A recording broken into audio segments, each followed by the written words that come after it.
Korlantas Polri menyiapkan sejumlah rekayasa lalu lintas di jalan tol saat masa mudik Lebaran 2025. Dua ruas jalan tol fungsional akan dioperasikan untuk mengurai kepadatan lalu lintas saat masa mudik Lebaran 2025.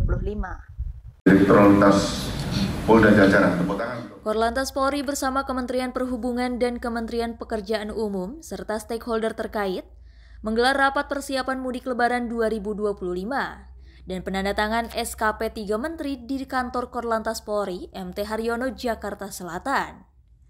Korlantas Polri memperkirakan puncak arus mudik terjadi pada H-3 Lebaran.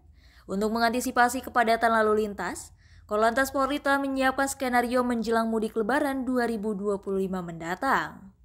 Untuk ruas jalan tol yang menuju ke Jawa Tengah, Korlantas menyiapkan skema one way dan kontraflow yang sifatnya situasional.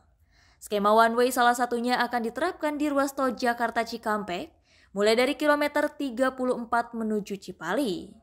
Skema ini diterapkan agar kendaraan roda 4 dapat terurai dengan baik. Selain itu, untuk mengurai kepadatan kendaraan di ruas tol Japek Utama, Kakor-Lantas juga akan mengoperasikan tol Japek Selatan.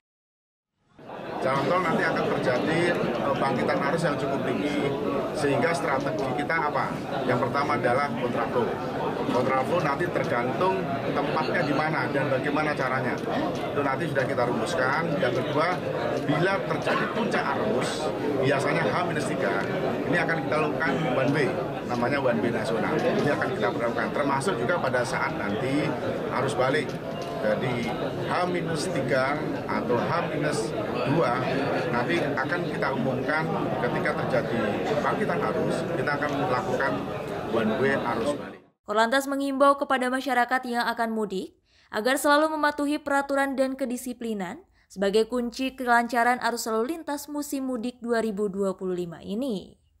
Keberhasilan rekayasa lalu lintas yang diterapkan akan tergantung kepada masyarakat, terutama saat istirahat di rest area dan exit tol. Dengan prediksi, analisa dan evaluasi tahun yang